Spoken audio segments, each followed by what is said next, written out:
Imagina el silencio, no el silencio habitual de la noche, cuando el susurro del viento aún es perceptible al otro lado de la ventana, sino un silencio de un tipo muy especial, el silencio de la expectación, el silencio que precede a la revelación.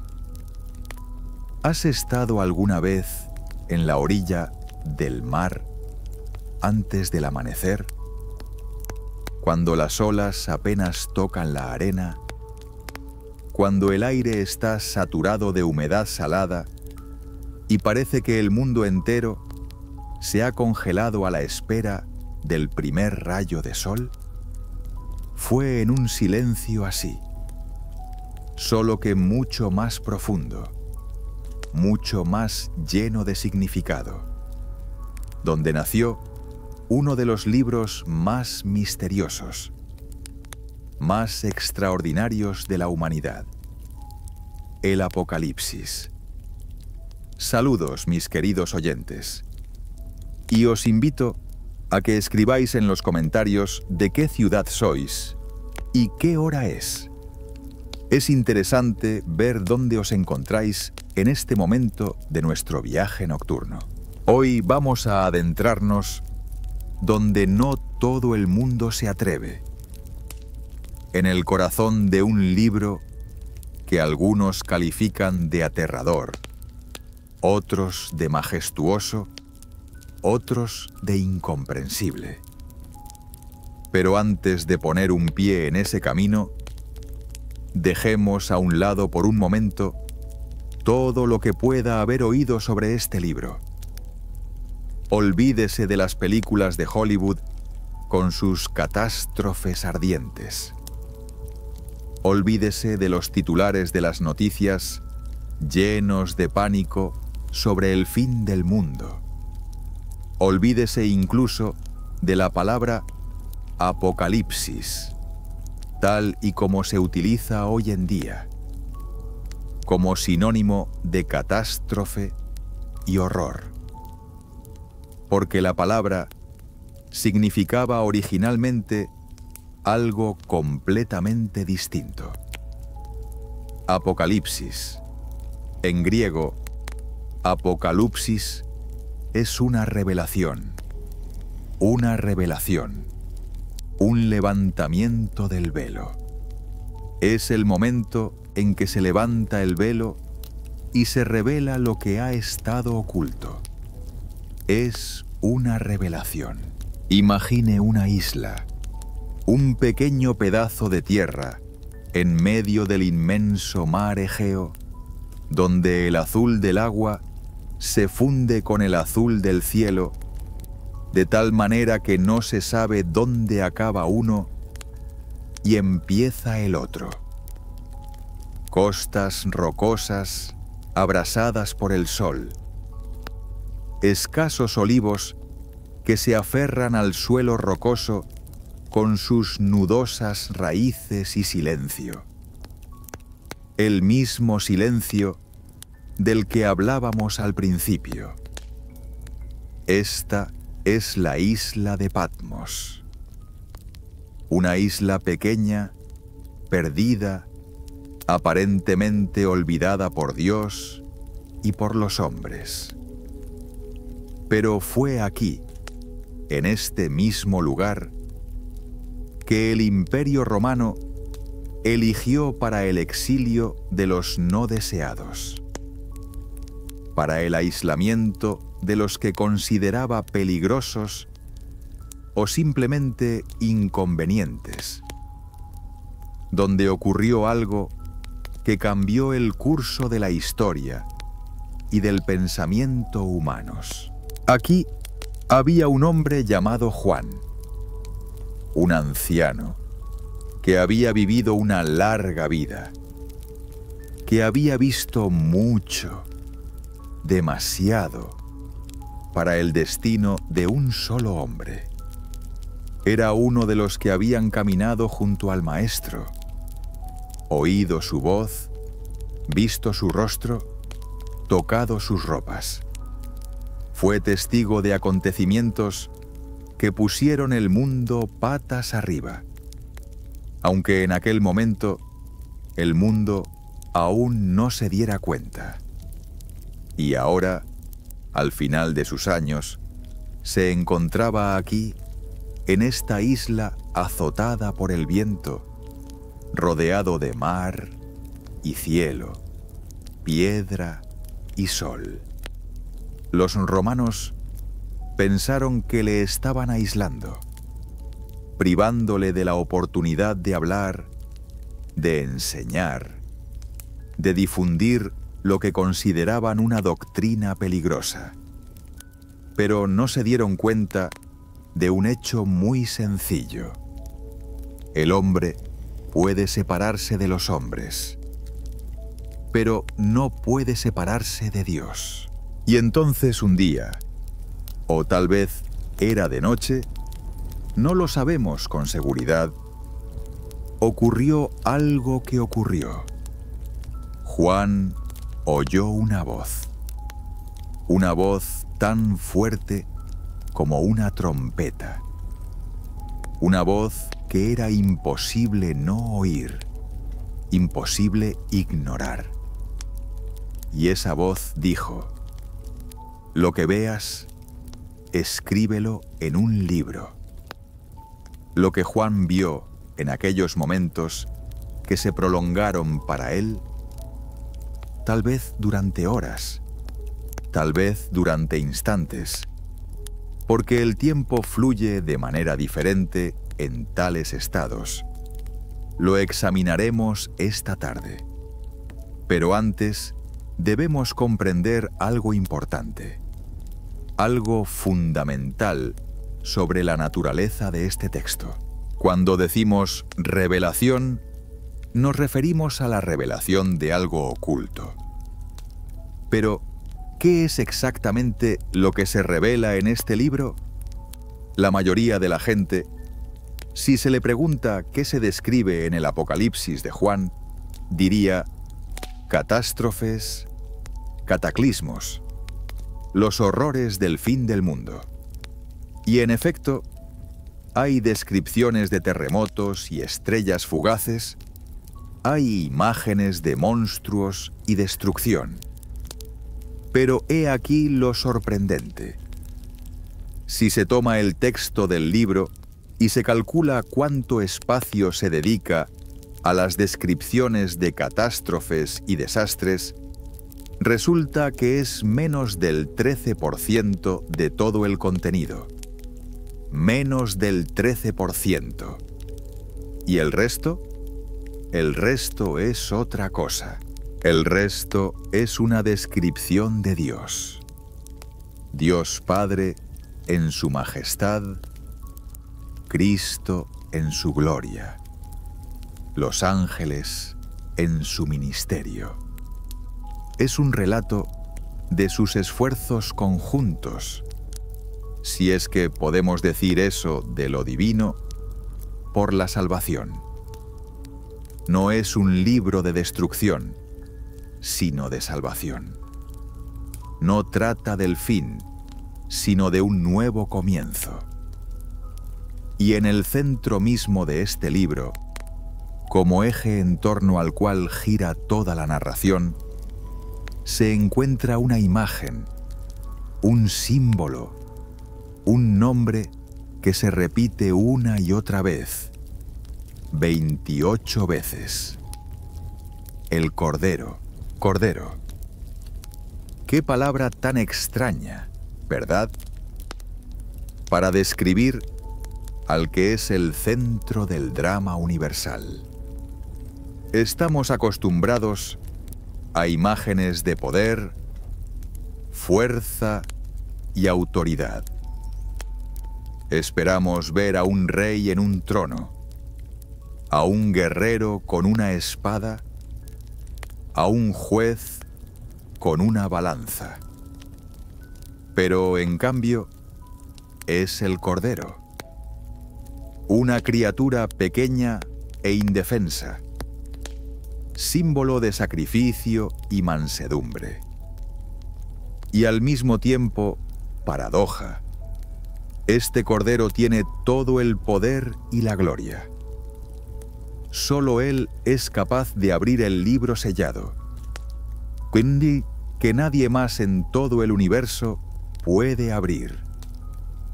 Él es digno de recibir el poder, la riqueza, la sabiduría, la fuerza, el honor, la gloria y la bendición. El Cordero que fue inmolado. Y es porque fue inmolado que tiene autoridad y poder. ¿Comprendes esta paradoja? La fuerza a través de la debilidad. La victoria a través de la derrota. La vida a través de la muerte. Pone patas arriba toda nuestra lógica habitual, toda nuestra comprensión habitual de cómo funciona el mundo.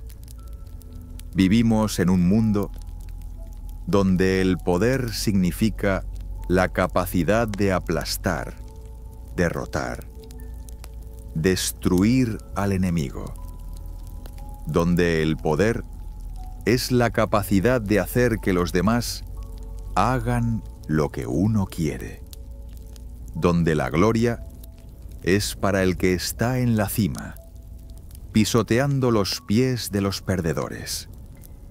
Pero el Apocalipsis de Juan nos ofrece un modelo completamente distinto, un marco de referencia diferente. Aquí el mayor acontecimiento de toda la historia no es la victoria en la batalla, la toma del poder o el establecimiento del dominio por la fuerza. El mayor acontecimiento es la redención, la salvación del hombre realizada por Jesucristo mediante su sacrificio.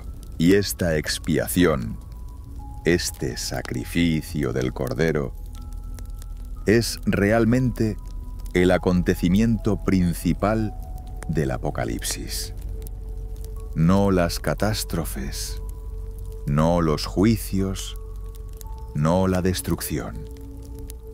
Están ahí, sí, están presentes en la narración, pero son el efecto, no la causa. Son ecos del gran conflicto que se desarrolla en las páginas del libro. ¿Qué conflicto? El conflicto de dos liturgias, dos formas de culto, dos tipos de ministerio. Por un lado, está la liturgia celestial. Imaginemos un templo celestial, un santuario, donde tiene lugar la adoración real y verdadera, donde los ángeles cantan Santo, Santo, Santo, donde 24 ancianos se postran ante el trono, donde todo el universo está en un estado de adoración incesante. No se trata de una ceremonia aburrida y monótona, sino de una acción viva, dinámica y significativa en la que participa toda la creación. Y en el centro de esta adoración está el Cordero. A través de él, a través de su muerte expiatoria, se abre el acceso al Padre. Por él se realiza la salvación. El templo celestial es el centro de toda actividad redentora, la fuente de todos los esfuerzos por salvar al mundo. En el otro lado está la antiliturgia, una parodia del verdadero culto. Y aquí aparece otra imagen, tan vívida y memorable como la imagen del Cordero, pero opuesta a ella en signo, la imagen de la ramera de Babilonia.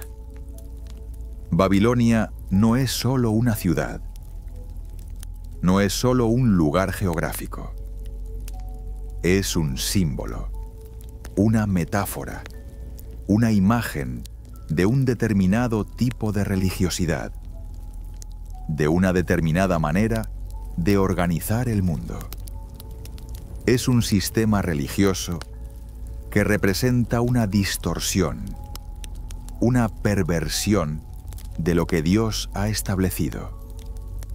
La ramera ofrece su copa, pero en ella no está el vino de la verdad, sino droga hermenéutica, como dijo un investigador. Contiene abominaciones que intoxican y atontan, que nos privan de la capacidad de ver la realidad tal como es. El conflicto de dos liturgias, el conflicto de dos maneras de ver el mundo y de organizar la vida, es lo que describe realmente el Apocalipsis. Por un lado está la Iglesia, la comunidad de los que comparten la liturgia celestial, que escuchan su música, que participan en ella incluso aquí en la tierra. En el otro lado están los partidarios de la ramera, los que han elegido la embriaguez en lugar de la sobriedad, la ilusión en lugar de la realidad, el culto falso en lugar del culto verdadero. Y este conflicto no se está desarrollando en algún lugar en un futuro lejano, no en algún abstracto fin de los tiempos. No, está sucediendo aquí y ahora. Estaba sucediendo en tiempos de Juan. Está sucediendo en nuestro tiempo.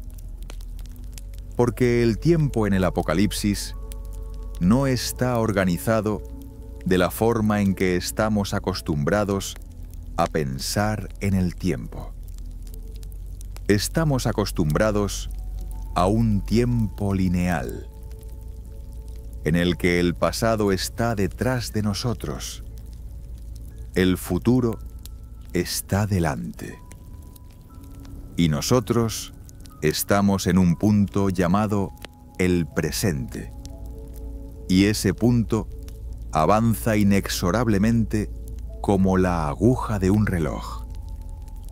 Pero el Apocalipsis nos ofrece una comprensión diferente del tiempo. En la lengua griega, en la que está escrito este libro, existen dos palabras diferentes para referirse al tiempo. Una, cronos, es el tiempo cronológico familiar, el tiempo de los relojes y los calendarios, el tiempo que puede medirse y dividirse en intervalos iguales. Segundos, minutos, horas, días, años, todo es cronos. Un tiempo abstracto, uniforme, igual para todos y siempre. Pero hay otra palabra, kairos. Esta palabra es más difícil de traducir, porque significa no solo tiempo, sino un momento especial, un momento saturado de significado, un tiempo que no se caracteriza por su duración, sino por su contenido, un tiempo de acontecimiento, un tiempo en el que sucede algo, algo importante, algo decisivo. En el Apocalipsis, el tiempo es específicamente kairótico. Es un tiempo en el que los esfuerzos de Dios por salvar al mundo se cruzan con el curso normal de la historia. Esto crea una tensión especial que los teólogos describen con la fórmula ya, pero todavía no. Ya, porque la salvación se ha realizado, El Cordero se ha sacrificado. La redención ha tenido lugar. Todavía no, porque la plenitud de esta salvación todavía no se ha manifestado. La historia todavía no se ha completado. El mundo todavía no se ha transformado definitivamente. Vivimos en esta brecha, en esta tensión entre el ya y el todavía no. Y aquí está lo interesante. En Babilonia, en el sistema simbolizado por la ramera, este tiempo cairótico no existe. Hay una atmósfera de lo que podría llamarse tiempo antitemporal. No hay expectativa, ni esperanza, ni aspiración. Solo hay un círculo vicioso de placeres e ilusiones repetidos. Una intoxicación que da la apariencia de plenitud de vida, pero que en realidad conduce a la muerte. Y esto contrasta con las palabras de Cristo, que suenan en el Apocalipsis como un estribillo, como un recordatorio insistente. He aquí que vengo pronto. Aquí vengo. Aquí estoy cerca. Aquí estoy en el umbral. Esto crea esa intensa expectación, esa prontitud, ese vigor de espíritu que es tan diferente del embriagado olvido de Babilonia. Pero volvamos por un momento a nuestro mundo moderno. Un mundo en el que la palabra Apocalipsis se ha convertido casi en una palabrota, sinónimo de horror y destrucción. ¿Por qué ha sucedido esto? ¿Cómo sucedió que un libro con menos del 13% de su contenido dedicado a las catástrofes se asociara exclusivamente a las catástrofes? ¿Cómo es posible que un libro sobre la salvación se haya convertido en un libro sobre la destrucción en la conciencia de las masas? Los medios de comunicación modernos, la industria del entretenimiento, tienen parte de culpa. Hollywood descubrió los temas apocalípticos y comenzó a explotarlos con incansable energía. Películas sobre el fin del mundo, sobre el apocalipsis zombie, sobre la catástrofe nuclear, sobre la muerte ecológica de la civilización, sobre la rebelión de las máquinas. La lista es interminable. El apocalipsis se ha convertido en una marca vendible, una mercancía que funciona bien en el mercado del miedo.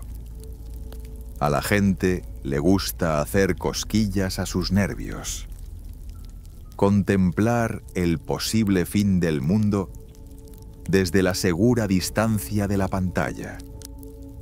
Y poco a poco, estas imágenes, estos escenarios, han eclipsado el contenido real del texto antiguo. Además, en la cultura moderna, ha surgido todo un movimiento que puede denominarse antiapocalíptico.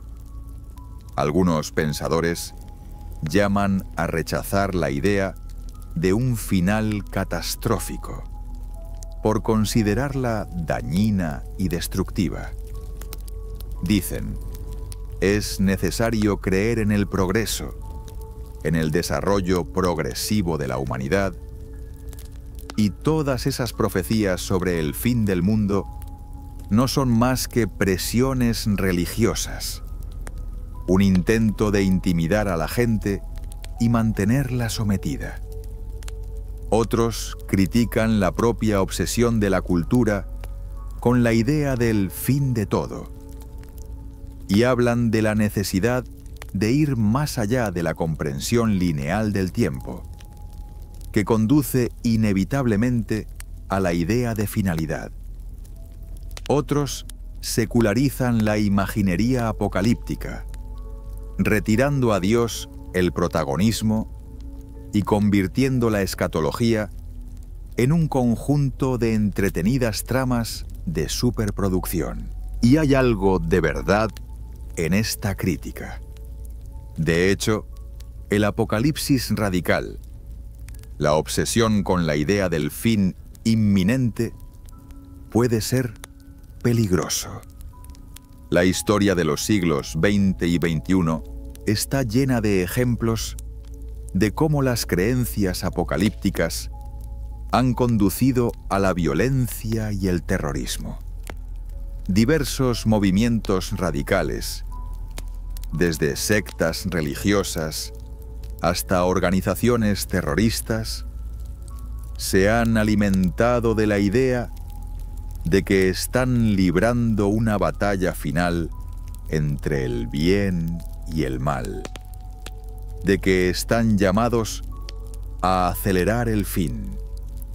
Se trata de un peligro real que no puede ignorarse. Pero el problema es que toda esta crítica, toda esta reacción, se dirige contra una comprensión distorsionada del Apocalipsis. Se dirige contra la imagen del fin del mundo que han creado los medios de comunicación y los radicales, no contra lo que realmente está escrito en el Apocalipsis de Juan. Cuando leemos este texto con atención, no a través del prisma de los clichés de Hollywood y los titulares de los periódicos, descubrimos algo muy distinto. Descubrimos un libro sobre la esperanza, no sobre el miedo. Un libro sobre el triunfo del bien, no sobre el triunfo del mal. Un libro de que la historia tiene sentido y dirección, de que conduce a una meta determinada. Y esa meta no es la destrucción, sino la renovación. No la destrucción del mundo, sino el nacimiento de un mundo nuevo, un cielo nuevo y una tierra nueva. Piense en ello. ¿Con qué frecuencia oímos en el mundo actual que la historia carece de sentido? Que no es más que un acontecimiento tras otro, sin lógica interna, sin propósito, sin dirección.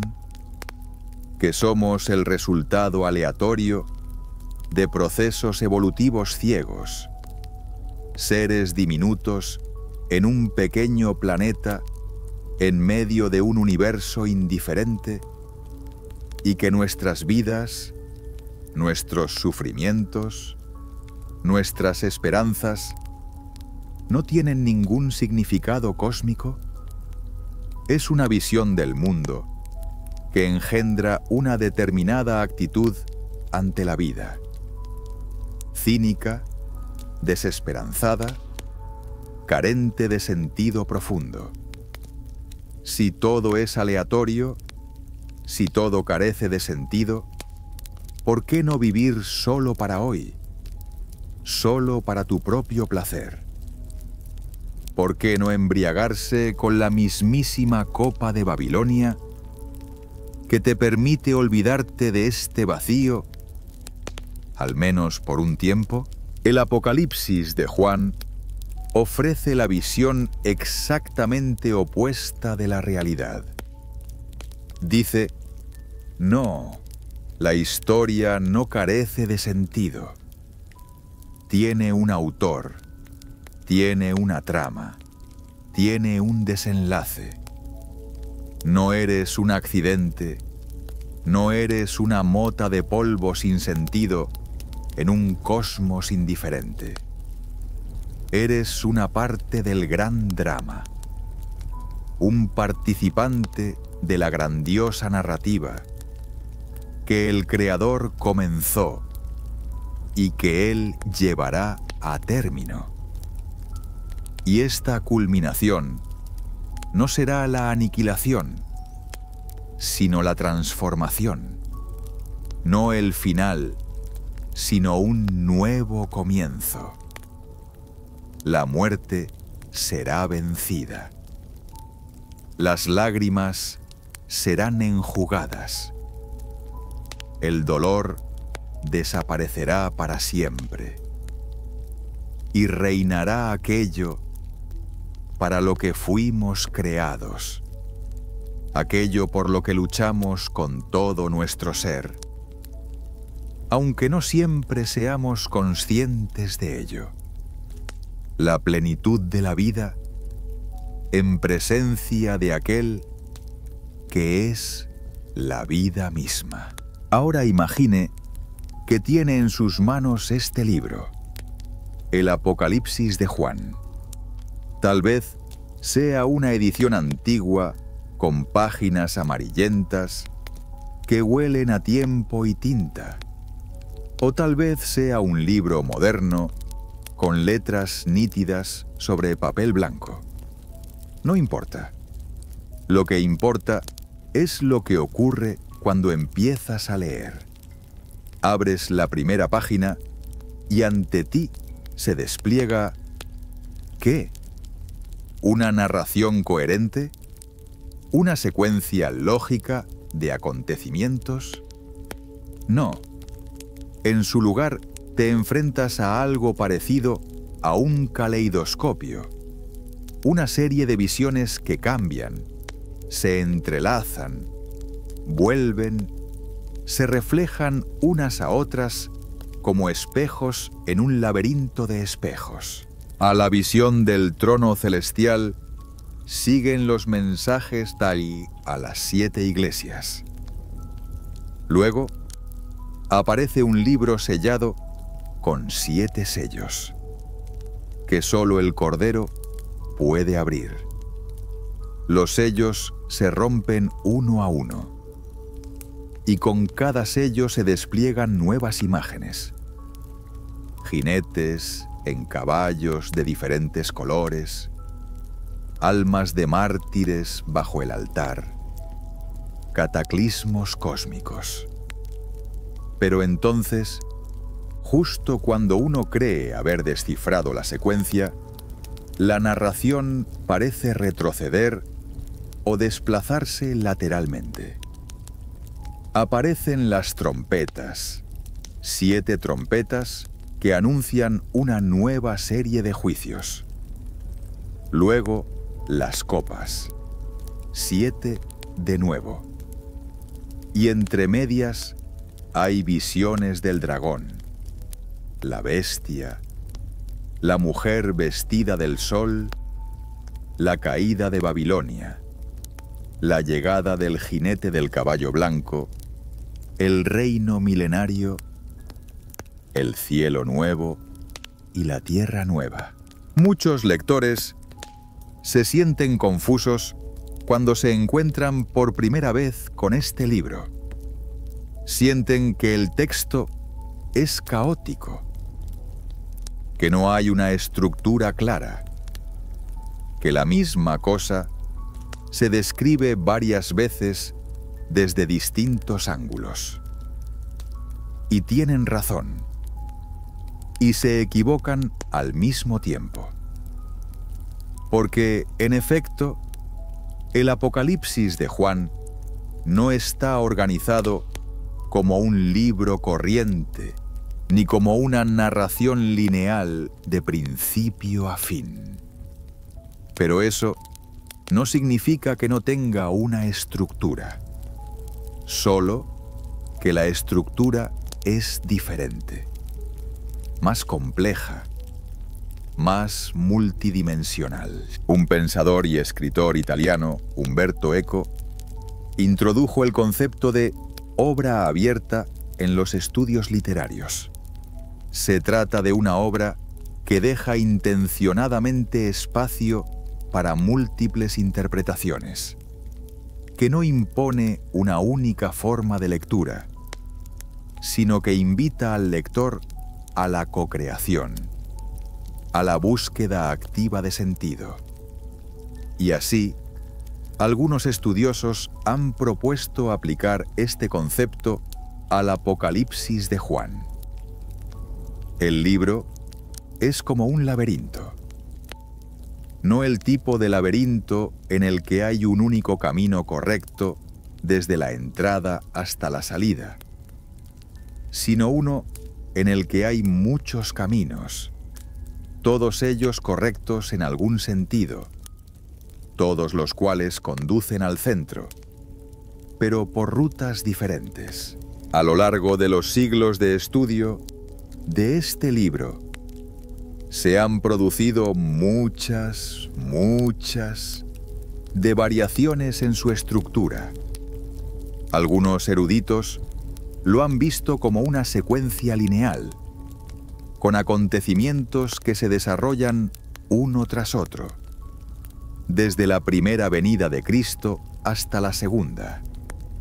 Otros han propuesto el llamado esquema de recapitulación, según el cual los 7 sellos, las trompetas y las copas no describen acontecimientos consecutivos, sino las mismas realidades desde diferentes perspectivas, como si se rodeara una montaña y se mirara desde el norte, desde el este, desde el sur, desde el oeste. La montaña es la misma, pero la vista es nueva cada vez. Otros buscaban en el libro una estructura quiástica, una disposición simétrica de las partes en torno al centro, como en una imagen especular. Y todos estos esquemas funcionan. Cada uno de ellos ilumina algún aspecto del texto. Cada uno nos ayuda a ver algo importante. Pero ninguno de ellos agota completamente el libro. No capta toda su riqueza. Porque el Apocalipsis es realmente una obra abierta. Un texto que invita a múltiples lecturas, pero que no permite la arbitrariedad. No todas las interpretaciones son posibles. El propio texto establece los límites. Guía al lector con ciertas marcas, ciertos puntos de referencia. ¿Cuáles son estos marcadores? En primer lugar, una frase que se repite varias veces: lo que debe ser pronto, o lo que será después de esto. Esta fórmula aparece al principio del libro, luego en medio y después al final, como hitos en una carretera, rompiendo el texto en grandes bloques. En segundo lugar, la aparentemente extraña frase «en el Espíritu». Juan dice que estaba en el Espíritu el día del Señor cuando oyó la voz. Luego está en el Espíritu de nuevo cuando es llevado al cielo para ver el trono. Luego está en el Espíritu cuando es llevado al desierto donde ve a la ramera de Babilonia. Finalmente, es llevado en el Espíritu a un monte alto para ver la nueva Jerusalén, la esposa del Cordero. ¿Te das cuenta? Los dos últimos traslados, al desierto y al monte, son paralelos entre sí, pero de signo opuesto.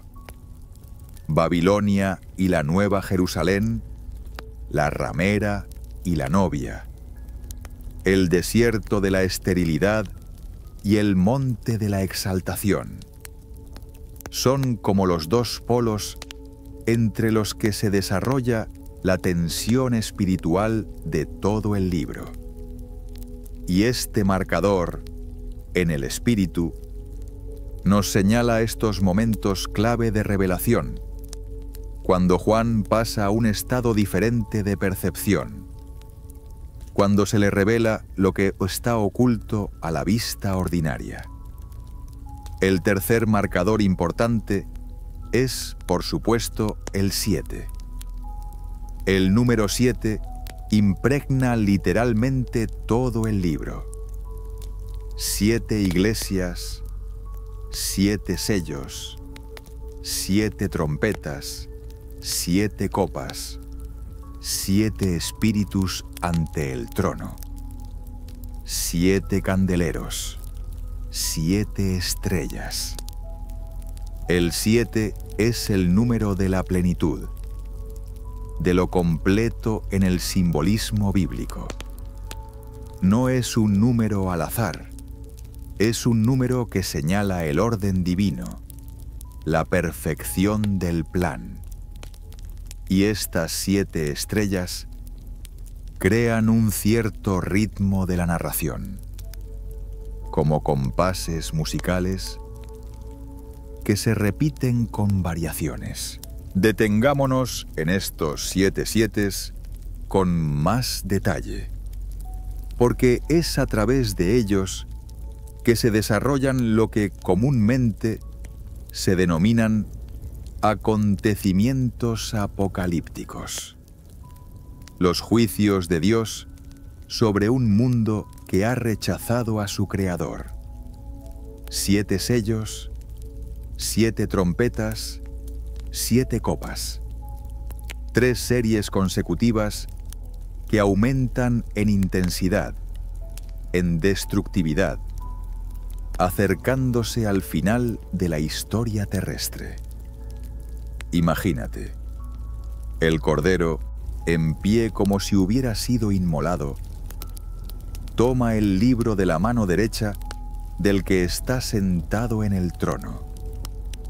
El libro está sellado con 7 sellos, señal de que su contenido es inaccesible, está oculto, de que nadie tiene derecho ni poder para abrirlo. Nadie excepto el Cordero. ¿Por qué Él? Porque Él ganó. Y Él ganó a través de su muerte, a través de su sacrificio. Solo aquel que murió por el mundo tiene derecho a juzgar al mundo. Solo aquel que dio su sangre como rescate puede abrir el libro del juicio. Y así comienza a romper los sellos uno por uno. El primer sello. Y aparece un jinete sobre un caballo blanco con un arco saliendo como victorioso. Muchos no ven en esta imagen a Cristo, como podría pensarse por el color blanco del caballo, sino al anticristo, el falso Mesías, el que viene disfrazado de Salvador, pero que trae la destrucción.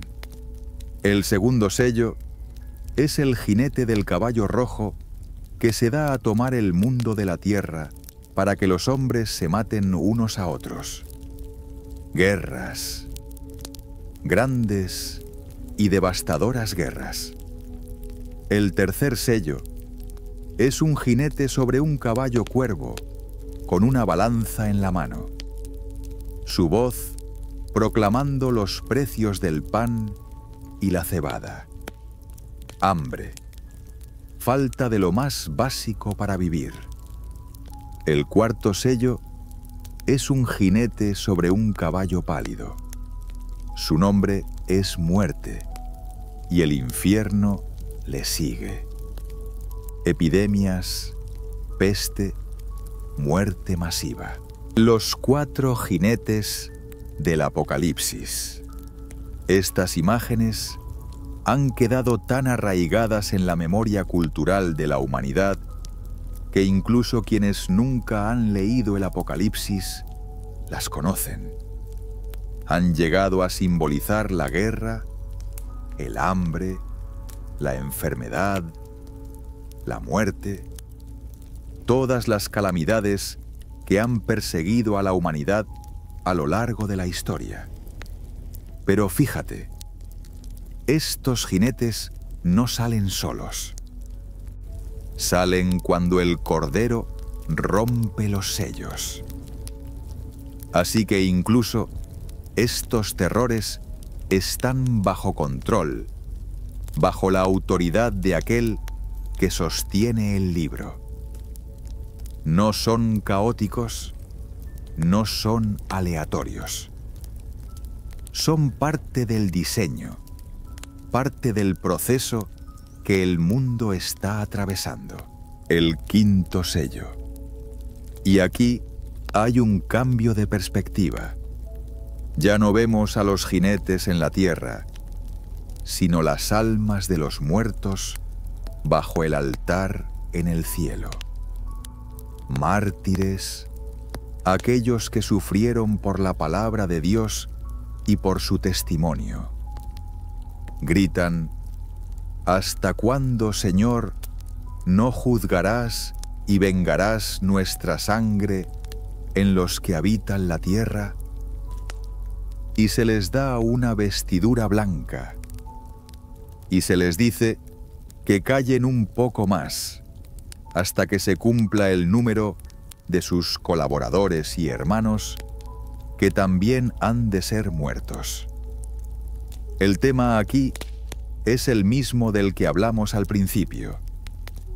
Los juicios van precedidos de paciencia, de espera, de un tiempo para el arrepentimiento. El sexto sello. Y comienzan los cataclismos cósmicos. Un gran terremoto. El sol se oscurece como un manto, la luna como sangre. Las estrellas caen a tierra. El cielo se enrolla como un pergamino. Hombres de todas clases, desde reyes hasta esclavos, se esconden en cuevas y desfiladeros de las montañas, diciendo a los montes y a las rocas: caed sobre nosotros y escondednos de la faz del que está sentado en el trono y de la ira del Cordero, porque ha llegado el gran día de su ira. ¿Y quién podrá resistir? Las temibles palabras son la ira del Cordero. El Cordero, símbolo de mansedumbre y sacrificio, es capaz de ira. Y esta ira es tan terrible que los hombres preferirían morir bajo los escombros de las montañas antes que enfrentarse a él. Y el séptimo sello, cuando se rompe, no revela una nueva calamidad, sino silencio. Silencio en el cielo, como por media hora. Imagina esto. Después de todo lo que has visto, después de todas esas imágenes terribles, silencio. Silencio total y absoluto durante media hora. En el cielo, donde acababan de sonar las voces de los ángeles y de los ancianos, donde se oían truenos y gritos, silencio. ¿Por qué? Tal vez sea un momento para reflexionar, para darse cuenta de todo lo que está sucediendo. Tal vez sea el silencio que precede a acontecimientos aún más importantes. Porque el séptimo sello abre la siguiente serie: las 7 trompetas.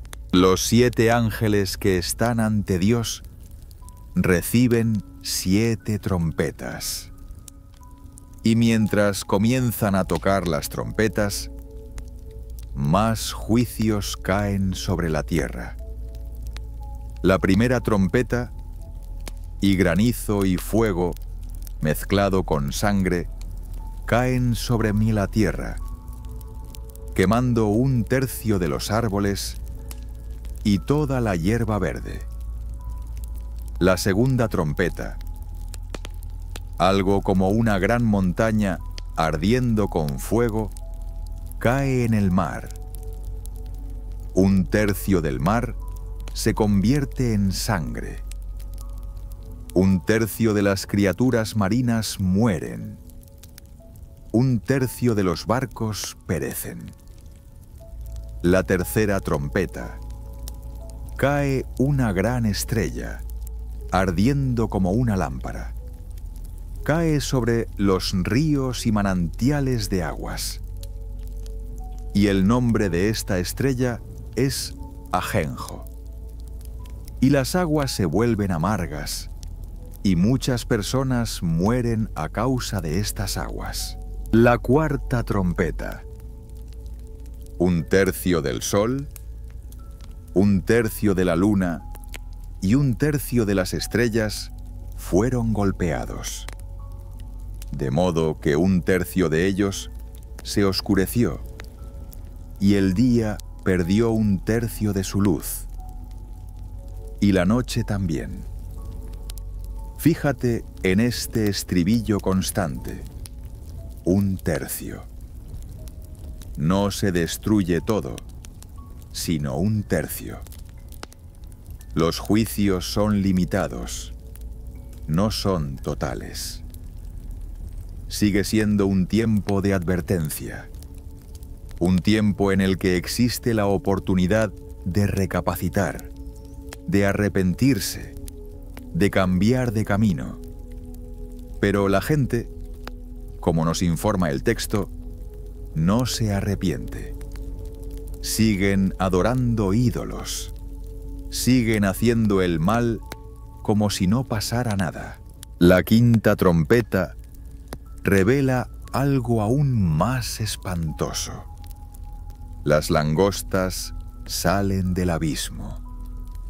Pero no langostas ordinarias, sino algunas criaturas monstruosas como caballos preparados para la guerra, con coronas en sus cabezas, con rostros humanos, con cabellos como de mujer, con dientes como de león, con armadura de hierro.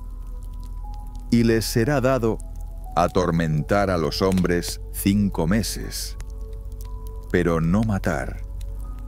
Y el tormento de ellos será como el tormento de un escorpión cuando pica a un hombre. Y en aquellos días los hombres buscarán la muerte, pero no la encontrarán. Desearán morir, pero la muerte huirá de ellos. 5 meses es el tiempo de vida de la langosta. Incluso esta calamidad está limitada en el tiempo. La sexta trompeta. Y 4 ángeles son liberados. Atado en el gran río Éufrates, preparado para 1 hora, 1 día, 1 mes y 1 año, para matar a 1/3 de la gente. Y su hueste es de 200 millones de jinetes. La descripción de este ejército es tan fantástica y aterradora como la de las langostas.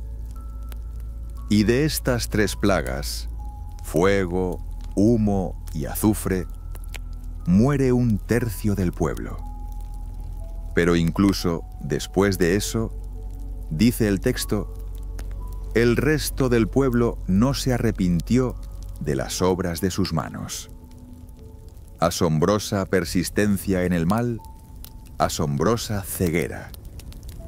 De nuevo, la séptima trompeta no trae una nueva calamidad, sino que anuncia la llegada de un orden de cosas diferente. Se oyen fuertes voces en el cielo que dicen: el reino del mundo se ha convertido en el reino de nuestro Señor y de su Cristo, y Él reinará por los siglos de los siglos.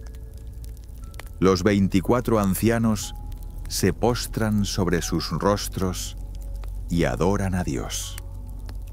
Se abre el templo de Dios en el cielo y se ve el arca de la alianza en el templo.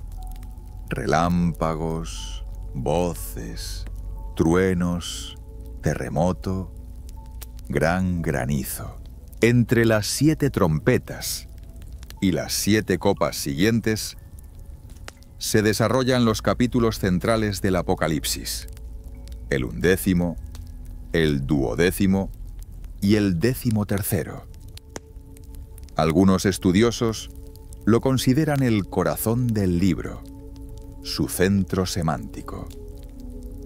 Aquí aparecen los principales actores del drama cósmico: una mujer vestida de sol, con la luna bajo sus pies, con una corona de 12 estrellas a la cabeza, en pleno parto. Un gran dragón rojo con 7 cabezas y 10 cuernos, cuya cola arrastra 1/3 de las estrellas del cielo y las precipita a la tierra. El dragón espera devorar al bebé que dará a luz su esposa. Pero el niño, el varón, que ha de pastorear a todas las naciones con vara de hierro, es arrebatado a Dios y a su trono, y la esposa huye al desierto, donde Dios le ha preparado un lugar. Estas imágenes son multivalentes. Tienen varias capas. La esposa es la Virgen María, que dio a luz a Cristo. La Iglesia, que da a luz a nuevos niños en la pila bautismal, y el propio pueblo de Dios. El dragón es la antigua serpiente llamada Diablo y Satanás. El niño es Cristo. Y se desarrolla la guerra en el cielo. Miguel y sus ángeles luchan contra el dragón. Y el dragón es arrojado a la tierra junto con sus ángeles. Y se oye una voz: ahora ha llegado la salvación y el poder y el reino de nuestro Dios y la autoridad de su Cristo, porque el calumniador de nuestros hermanos ha sido arrojado. Pero luego viene la advertencia: ¡ay de vosotros, los que habitáis en la tierra y en el mar! Porque el diablo ha descendido a vosotros con gran furor, sabiendo que le queda poco tiempo de vida. Un poco de tiempo. 3 años y medio es un término que se repite de varias formas. 42 meses, 1260 días, tiempo, tiempos y medio tiempo. Mitad de 7, mitad de plenitud. El tiempo es incompleto, limitado. Un tiempo de prueba y persecución, pero no infinito. El mal tiene su propio límite temporal, su propio límite más allá del cual no puede ir. Y entonces aparecen las bestias. Una bestia del mar con 7 cabezas y 10 cuernos, en cuyos cuernos hay 10 diademas, y en cuyas cabezas hay nombres blasfemos. La bestia es semejante a un leopardo, con patas de oso y boca de león. El dragón le da su fuerza, su trono y gran poder. Una de las cabezas de la bestia está como herida de muerte, pero su herida está curada. Y toda la tierra se maravilló, siguiendo a la bestia, y adoraron al dragón que daba poder a la bestia, y adoraron a la bestia diciendo: ¿Quién es como esta bestia? ¿Y quién puede luchar con ella? Luego, una bestia de la tierra, con 2 cuernos semejantes a los de un cordero, pero que habla como un dragón, y hace que todos adoren a la primera bestia, y hace grandes señales, y engaña a los moradores de la tierra, y manda que se haga la imagen de la bestia y que la adoren, y que se mate a todo el que no adore la imagen de la bestia. Y hace que todos lleven una marca en la mano derecha o en la frente, sin la cual nadie puede comprar ni vender. Y aquí viene la enigmática frase que ha dado lugar a innumerables especulaciones y teorías. He aquí la sabiduría. El que tenga mente, cuente el número de la bestia, pues es el número del hombre.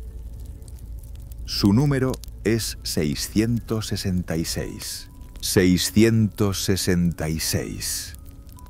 3 seises. Cuánta tinta se ha derramado, cuánto papel se ha escrito para intentar resolver este enigma. Cuántas teorías, suposiciones, conjeturas. En distintas épocas se ha intentado aplicar este número a personajes contemporáneos. Emperadores, papas, líderes políticos, movimientos sociales. Nadie ha sido declarado el anticristo basándose en este número. Sin embargo, como suele ocurrir con los enigmas antiguos, la respuesta puede ser a la vez más simple y más compleja. En la antigüedad existía una práctica llamada gematría. Se trataba de que en los alfabetos hebreo y griego, las letras servían al mismo tiempo como números.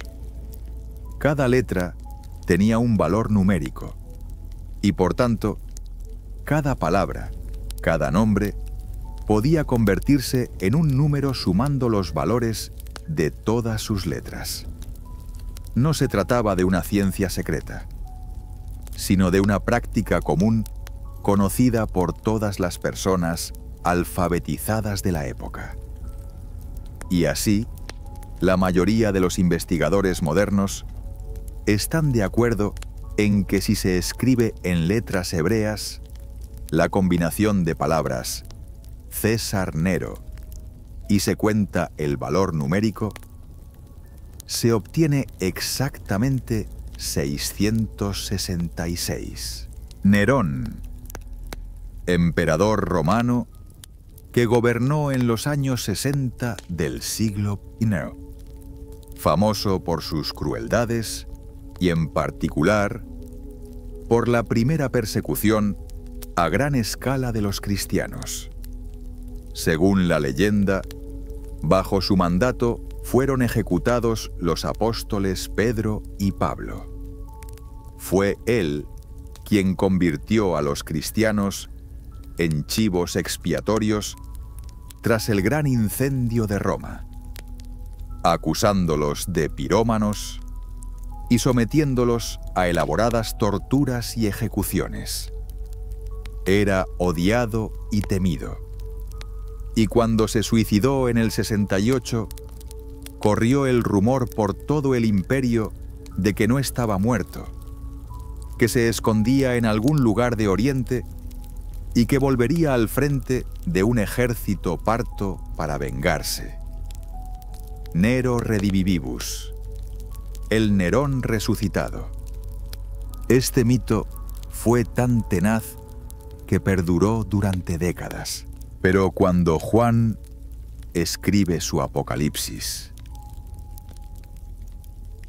que, según la mayoría de los eruditos, tiene lugar en la década de los 90 del siglo purino, ya bajo el emperador Domiciano, Nerón hace tiempo que ha muerto y ha quedado claro que no volverá.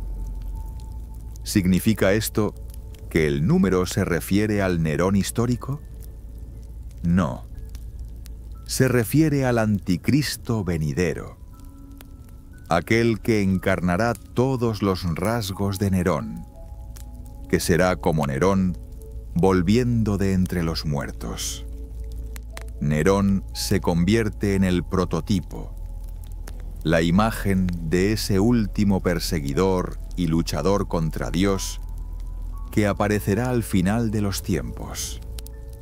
Por cierto, en algunos manuscritos antiguos del Apocalipsis, el número 666 es 616 en lugar de 666. Esto también funciona con el nombre de Nerón, solo que escrito en latín en lugar de letras griegas, donde la ortografía es ligeramente diferente. Esta es otra confirmación de que el acertijo está relacionado con este nombre. Pero continuemos nuestro viaje a través de las visiones. Nos hemos detenido en la bestia y su número. Pero la narración no termina aquí. Por el contrario, se desarrolla aún más, mostrándonos primero las imágenes de la victoria. El Cordero de pie sobre el monte Sión, y con él los 144.000 con el nombre de su Padre escrito en la frente. Cantan un cántico nuevo, que nadie puede aprender a cantar sino ellos. Son las primicias de Dios y del Cordero. Son los que han permanecido fieles, los que no han recibido el sello de la bestia. Entonces los ángeles anuncian la caída de Babilonia y el juicio venidero, la cosecha de la tierra, cuando la vid de la tierra también será recogida, y sus bayas serán arrojadas al gran horno de la ira de Dios. Y ahora llegamos a los últimos 7 días, las 7 copas de la ira de Dios, con las que termina su furia. 7 ángeles con 7 copas salen del templo y comienzan a derramarlas una a una sobre la tierra. La primera copa hace aparecer crueles y repugnantes heridas supurantes sobre las personas que tienen la marca de la bestia y adoran su imagen. La segunda copa se derrama sobre el mar y se convierte en la sangre de un hombre muerto, y todo lo animado en el mar muere. La tercera copa se derrama sobre los ríos y los manantiales de aguas, y se convierten en sangre.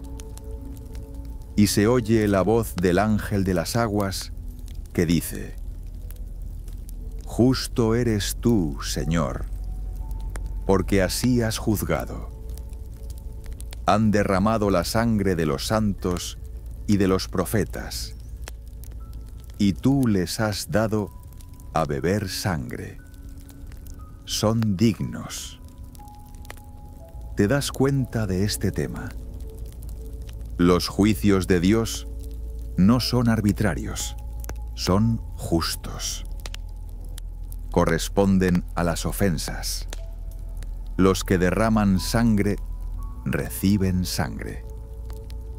Esto no es venganza en el sentido habitual, es justicia, es pagar a cada uno según sus obras. La cuarta copa se derrama sobre el sol y se da para quemar a la gente con fuego, y quema a la gente con un calor intenso.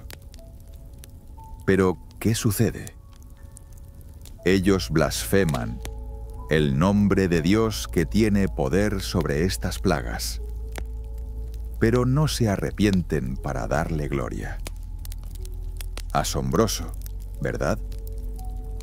Incluso cuando se enfrentan a la obviedad del juicio divino, la gente persiste en su ataque a Dios, en su falta de voluntad para reconocer la verdad. La quinta copa se derrama sobre el trono de la bestia, y su reino se oscurece, y se muerden la lengua con angustia. Pero de nuevo, blasfeman del Dios del cielo por sus sufrimientos y sus llagas, y no se arrepienten de sus obras. La sexta copa será derramada sobre el gran río Éufrates, y se secarán sus aguas para que el camino de los reyes esté preparado desde el nacimiento del sol. Y 3 espíritus inmundos, semejantes a sapos, saldrán de la boca del dragón, de la boca de la bestia y de la boca del falso profeta. Estos son espíritus demoníacos que obran señales, que van a los reyes de todo el universo para reunirlos a la batalla en el día del Dios Todopoderoso. Y son reunidos en un lugar llamado Armagedón en hebreo. Armagedón. Otra palabra que ha entrado en nuestra cultura como referencia a la batalla final. La última batalla. Literalmente significa Monte Meguido, un lugar de Israel donde tuvieron lugar muchas batallas en la antigüedad. Pero aquí no se trata tanto de un lugar geográfico como de un símbolo, una imagen del choque final de las fuerzas del bien y del mal. Y la séptima copa se derrama en el aire y se oye una gran voz desde el templo, desde el trono, que dice: «Está hecho».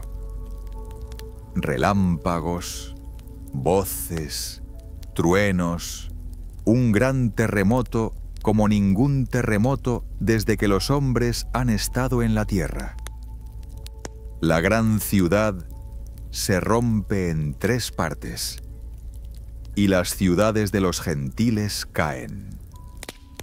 Babilonia la Grande es recordada ante Dios para darle la copa de vino del furor de la furia de su ira. Las islas huyen. Las montañas no se encuentran. Un gran granizo, del tamaño de un talento, cae del cielo sobre los hombres. Consumado es. Este grito se hace eco de las palabras de Cristo en la cruz. Consumado es. Allí era la conclusión del sacrificio expiatorio. Aquí es la conclusión de los juicios. Pero la conclusión de los juicios no es el final de la narración, pues la mirada de Juan se dirige ahora a algo que se ha mencionado varias veces, pero que ahora se mostrará en detalle: Babilonia y su caída. Uno de los ángeles, que tenía las 7 copas, le dice a Juan: Ven, te mostraré el juicio de la gran ramera que está sentada sobre muchas aguas. Y lo lleva al desierto. Al desierto, fíjate, un lugar de esterilidad, un lugar de vacío espiritual. Y allí Juan ve a una mujer sentada sobre una bestia escarlata, llena de nombres blasfemos, con 7 cabezas y 10 cuernos.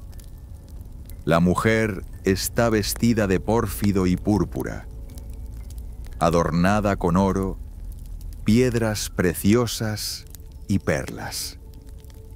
En su mano tiene un cáliz de oro lleno de las abominaciones e inmundicias de su fornicación. En su frente está escrito su nombre: Misterio, Babilonia la Grande, madre de las rameras y de las abominaciones de la tierra. Está ebria de la sangre de los santos y de la sangre de los testigos de Jesús. Juan se maravilló al verla con gran asombro. Y este asombro es comprensible. La imagen es asombrosa, sobrecogedora. Belleza y lujo por fuera, abominación y sangre por dentro. El brillo del oro y las joyas cubriendo la decadencia espiritual. Ramera, porque engaña al Dios verdadero, entregándose a falsos dioses, falsos valores. Babilonia, porque la antigua Babilonia era para la conciencia judía un símbolo del imperio que luchaba contra Dios. La ciudad donde construyeron una torre para alcanzar el cielo, donde mantuvieron cautivo al pueblo de Dios. Pero la Babilonia del Apocalipsis no es una ciudad concreta, aunque muchos la han visto como una alusión a la Roma del siglo I, con su lujo, corrupción y persecución de los cristianos. Es la imagen de cualquier sistema político, económico, religioso, cultural, que se pone en el lugar de Dios, que exige devoción absoluta, que promete plenitud de vida, pero solo da intoxicación, embriaguez, ilusión. ¿Recuerdas que hablamos de 2 liturgias, 2 tipos de servicio? Aquí tenemos la antiliturgia de Babilonia en todo su esplendor y abominación. Es atractiva, seductora, promete placer, riqueza, poder, gloria. Los reyes de la tierra le hacen el amor. Los mercaderes de la tierra se enriquecen con su gran lujo. Se sienta sobre muchas aguas, es decir, domina naciones, tribus, lenguas. Parece invencible, eterna, omnipotente. Así, el ángel explica a Juan el misterio de la mujer y de la bestia sobre la que está sentada. Interpreta el simbolismo de las cabezas y los cuernos. Habla de reyes y reinos. Y luego pronuncia la profecía. Y los 10 cuernos que has visto sobre la bestia, estos aborrecerán a la ramera, y la asolarán, y la desnudarán, y comerán su carne, y la quemarán en el fuego. Es una imagen impactante. La bestia sobre la que se sentaba la ramera en la que se apoyaba, que le servía de sostén, de repente se vuelve contra ella y la destruye. El mal se devora a sí mismo. El sistema se destruye desde dentro. Y luego sigue una larga y detallada descripción de la caída de Babilonia. Un ángel descendió del cielo con gran poder, y la tierra fue iluminada por su gloria, y gritó: «Caída, caída es Babilonia, la gran ramera». Se convirtió en morada de demonios, refugio de todo espíritu inmundo. Y se oyó otra voz del cielo: «Salid de ella, pueblo mío, no sea que participéis de sus pecados y quedéis expuestos a sus plagas, porque sus pecados han llegado hasta el cielo, y Dios se ha acordado de sus iniquidades. Salid de ella, pueblo mío». Es una llamada a la separación, a la elección, a no ser cómplices de los pecados del sistema, aunque ese sistema parezca invencible y lo abarque todo, porque se acerca su hora, la hora de su juicio, y se describe cómo en una hora viene sobre ella el juicio. Muerte, llanto, hambre, y será quemada con fuego.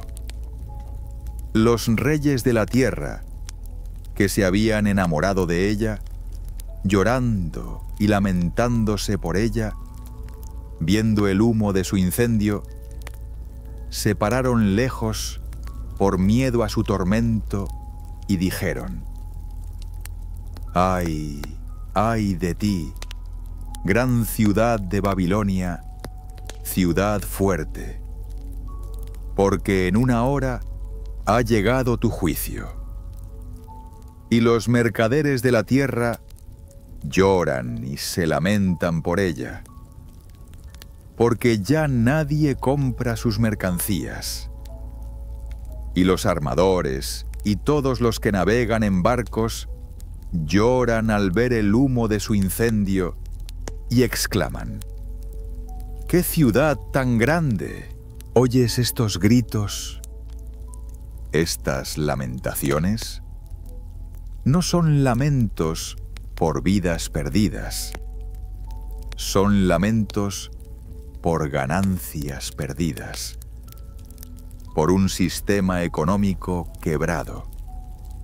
Los que eran ricos de Babilonia lloran ahora porque la fuente de su riqueza se ha secado.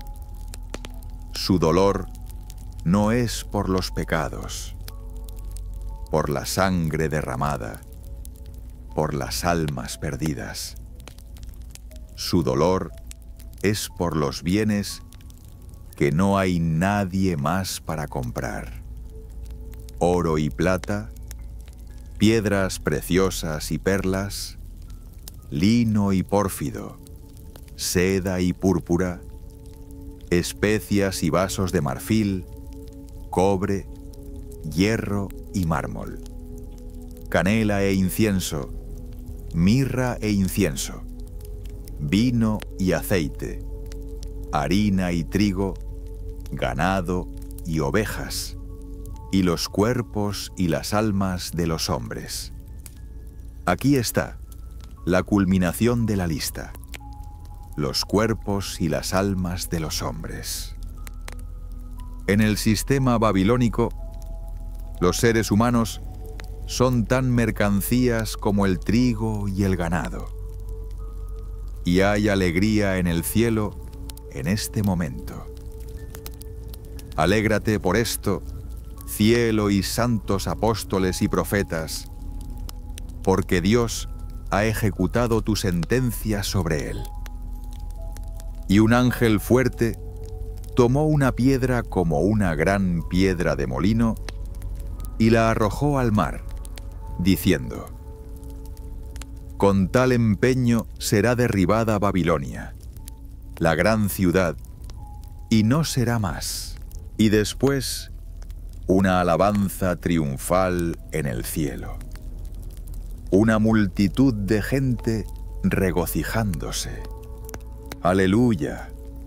Salvación y gloria y honor y poder a nuestro Señor. Porque sus juicios son verdaderos y justos. Ha juzgado a esa gran ramera que corrompió la tierra con su inmoralidad sexual y ha exigido de su mano la sangre de sus siervos. Y los 24 ancianos y los 4 animales se postraron y adoraron al Dios que estaba sentado en el trono, diciendo: Amén, aleluya. Y una voz desde el trono: Alabad a nuestro Dios, todos sus siervos y los que le temen, pequeños y grandes.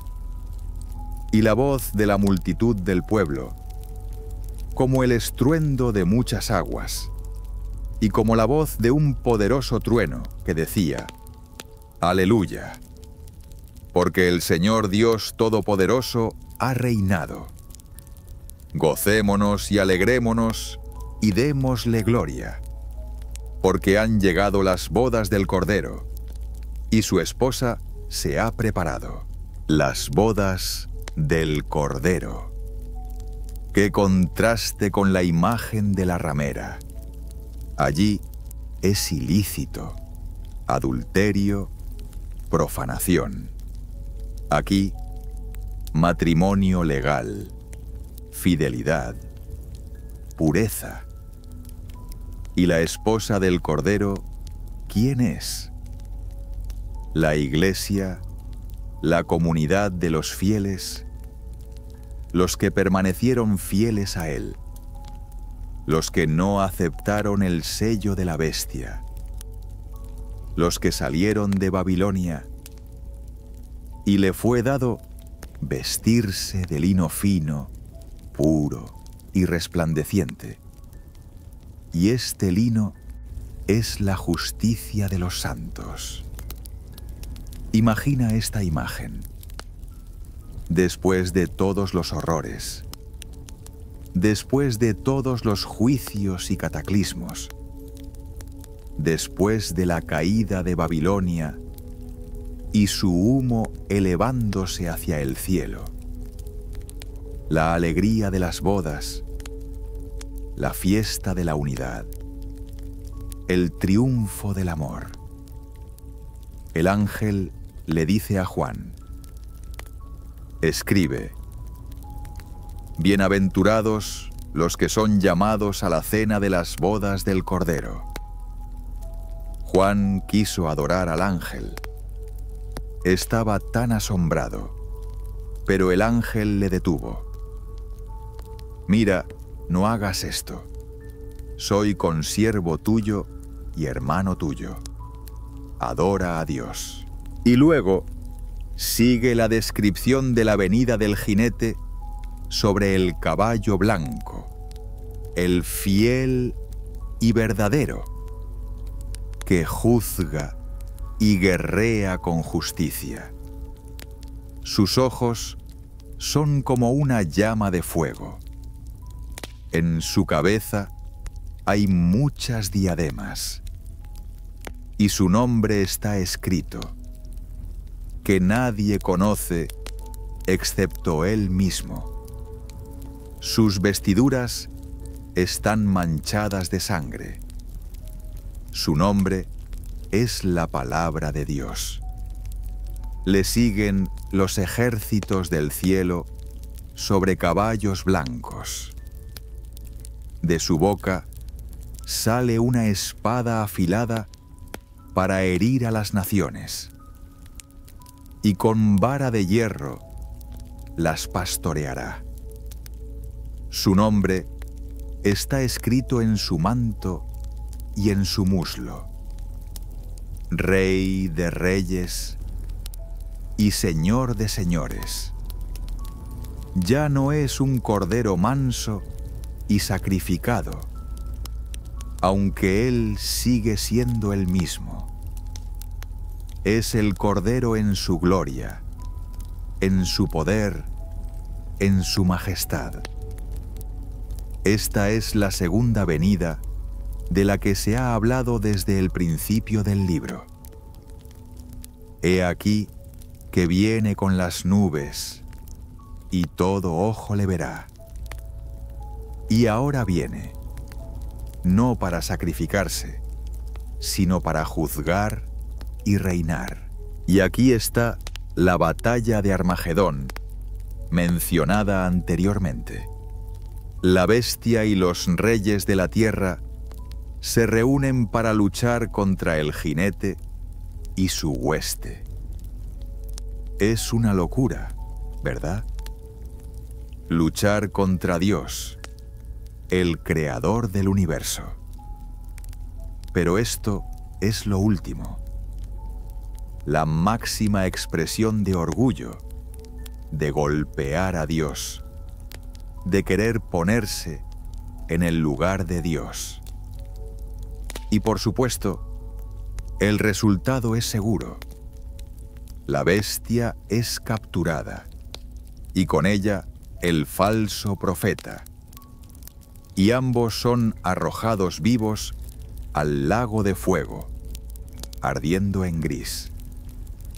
Los demás son muertos por la espada del jinete, y el dragón, la serpiente antigua, el diablo y Satanás, es atado durante 1000 años y encarcelado en el abismo, para que no engañe más a las naciones.